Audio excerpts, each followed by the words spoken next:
Sir, in your book Memory Fades, you mentioned that you regretted winning the second judge's case, which gave birth to the Collegium system. Yes, yes. Do you still feel that way today? No, for this reason, that it's like the devil and the deep sea. You see, the Collegium system has a lot of drawbacks. There's no doubt about it. But then, if you had something like what had been proposed, a national commission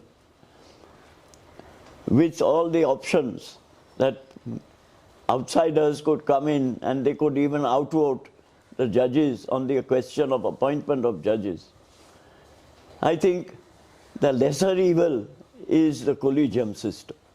So that's how I put it. I'm not very happy with it. No one really, quite frankly, is happy with it because of all the controversies that have been going on and which are revealed. Yeah. But it's like democracy. It's the best of all the worst systems. It's the same sort of thing. Same sort of thing.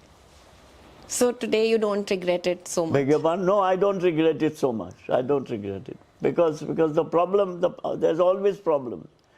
Yes, we know, and I have myself criticized that judges can't appoint judges, and right. so on and so on. Yes. All that is correct. But at the same time, the way that it was handled at that point of time, when in the first judge's case, when by a majority the court said that only government can appoint, and there was known that even the consultation with the Chief Justice doesn't mean that what the Chief Justice says should be accepted as to who should sit as a judge. You see, that created such a stir that the government of the time then began to have judges on probation. They'd appoint them as temporary judges and control them. So this became a great problem. After which, of course, then a bench of 11 judges sat and said that, no, this was all wrong and there should be, we'll have the Collegium system. That's how the Collegium system came. Yes. It came because of a drawback. Because formally, for the first 20 years of our constitution, the government always accepted whatever the Chief Justice said. Whoever should be appointed, they'd appoint them. They wouldn't bother.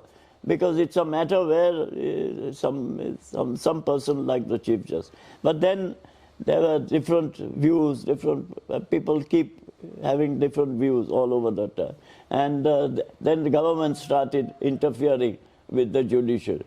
And people got transferred during the emergency especially. Yeah. Many Many judges got transferred, not because of that it was required, but because they had given judgments against government. This was the lessons of the internal emergency.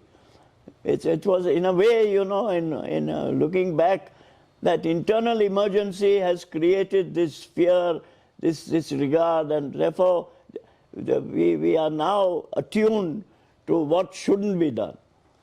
So if somebody else tries it, we are always opposed to it. Yes. And so what are the major flaws you see in the existing Collegium system, and how can we better it, or is there a way to improve it? It all depends on individuals, quite frankly. You see, there has to be a sincere regard for getting the best person in the job. And human beings are human beings. Judges are also human beings. Some judges like to pull up somebody whom they prefer, because it's always been here. It's not as if this is a phenomenon of India. It's a phenomenon everywhere. That is why in other jurisdictions, they let the government appoint. But ultimately, human beings who have been brought up in a democracy, you will find that people whom the government thinks will favor them, when they become judges, they don't. Now, these are ifs and buts. There are problems which arise in both systems. Have their advantages, they have their drawbacks. And therefore, at the moment, in the atmosphere in which we are, in which politics gets influenced, tries to influence the judiciary. The important thing is, and that's why I prefer, that the lesser of the two evils is the collegium system, only because of that. Like you just mentioned, the environment we are in and the recent attacks by the government on the collegium system, Yeah, but judges appointing... this is all wrong. And this attack between one group against the other, somebody attacking parliament, the members of parliament attacking the judiciary is all wrong. It shouldn't be there. We must, they are like the great, you see in the jungle, for instance, you take in the forest, the big animals never attack each other. These are the big people in the forest that we have. And therefore, this attacking one another is just a sort of tutu meme sort of thing which gets publicity. And the media just picks it up. And the social media picks it up even more. So it should be avoided at all hands. It should be avoided. One should completely shut it out. That is why you'll find an article in our constitution which says that judges' behavior, etc., cannot be asked, no questions can be asked in parliament on judges' behavior. Why is that? Why did they think of it and put it in? Precisely for this reason. There's a particular article, just for that very reason. Namely that we can't have the big boys, as it were, in the constitution, going and attacking one another. It doesn't help. It doesn't help anybody, and then people take an undue advantage of it, which is very regrettable. And I remember in our chat earlier, you did mention that earlier the former CJI, one of the former CJIs, used to have dialogue with the government or the law minister. Yes, of course. That was, I don't know. You see, in fact, if you remember, Chief Justice Chagla, when he was asked, when the Bombay High Court, he was asked, why do you meet with Mr. Moraji Desai, your Chief Minister, once a month? And have dinner with him or lunch or tea with him, etc. And he said, no, it's a very good idea because we'll be able to discuss our problems one-to-one without the press, without the media, without anybody going into it. And it would be a good thing. Now, if you have two giants like that who are able to not speak out unnecessarily and try to denigrate one another, that's an ideal thing. But unfortunately, times are different. Times are different. I don't know. I don't like anybody shooting his mouth, neither Chief Justice shooting his mouth outside the court. In fact, Justice Y.V. Chandrachud was Chief Justice of India, who was my professor also, and I had great regard for him. He always used to say, in public as well as in private, that a judge's views should not be made public except through his judgment. Because a judge talks through his judgment. Yes. Yeah, but now what is happening, and Supreme Court has expressed its displeasure that they've been holding on to the recommendations or cherry picking some names and leaving out the others. That's right. That goes on. Yes. Now we have. You see, we have to learn. 75 years is probably too little. I think we have to go on like 200 years, like the U.S. Constitution. After that, we'll probably settle down.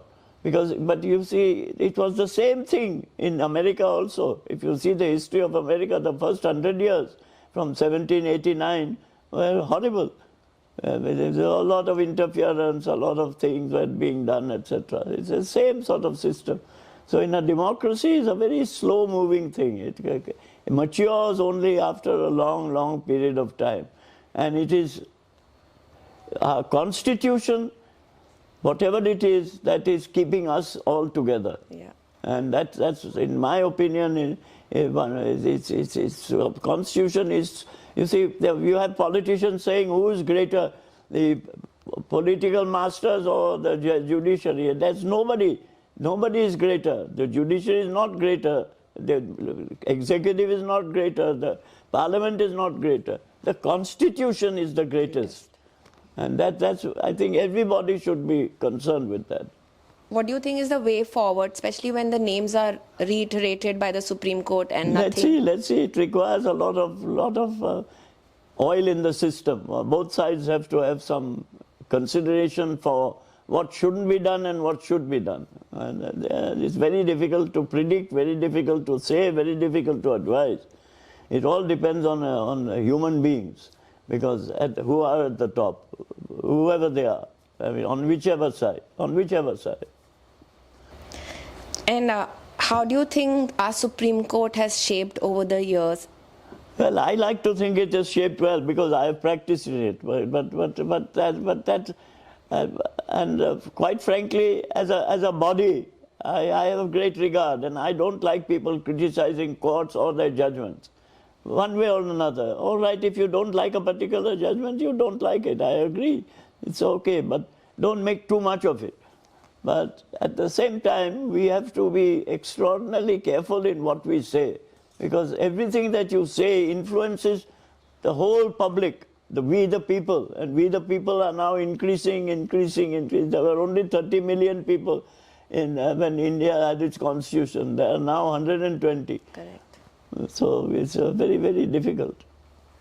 And do you think Supreme Court failed in its role as a protector of liberty in the recent past, considering the inordinate delay? You see, this is exactly the point. Exactly your point. I don't like to publicly say anything. Only for this reason, that everybody will think to say, oh my God, even Nariman wants to criticize the Supreme Court. Even Nariman wants to criticize Parliament. No, I don't. And I don't like to. Because there are ups and downs in all houses.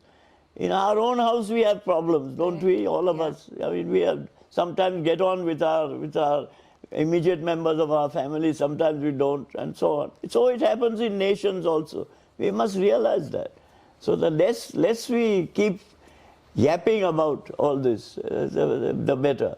And because for publicity, people like to pick it up and publicize it. But that to my mind is very dangerous, very dangerous. You see, this sort of thing goes on. Every day you see it. You see it about this so-called Mr. Gandhi's Jodo Yatra, Bharat Jodo Yatra. Everybody goes around giving his own view. Let somebody, if he wants to walk, let him walk. What does it matter? Unless you want to pull him down. But the trouble is, each one wants to pull the other down. We are like crabs. Crabs in a basket. They never stay in a basket. They want to pull each other down. And what are your expectations from our current CJI, D.Y. Chandrachud? No, I will only tell you after he retires. Still? Because to my mind, one shouldn't speculate on a person when he gets into office. One should only see his performance, his or her performance, when they demit office. After that, of course, you come and ask me if I'm alive. I'll tell you. I will. And who are the lawyers or judges you looked up to when you were practicing? Oh, great. I'll tell you. In Bombay, when I was there, I thought Chief Justice Chagla was perhaps one of the great judges of our time. I mean, of all time, virtually. Because he had an amazing way of dealing with people. I give you one example. There was a man called Mr. K.L. Gauba. And he always had a grudge against all the judges. He was a lawyer, a prominent lawyer. He came from Sindh, from Pakistan.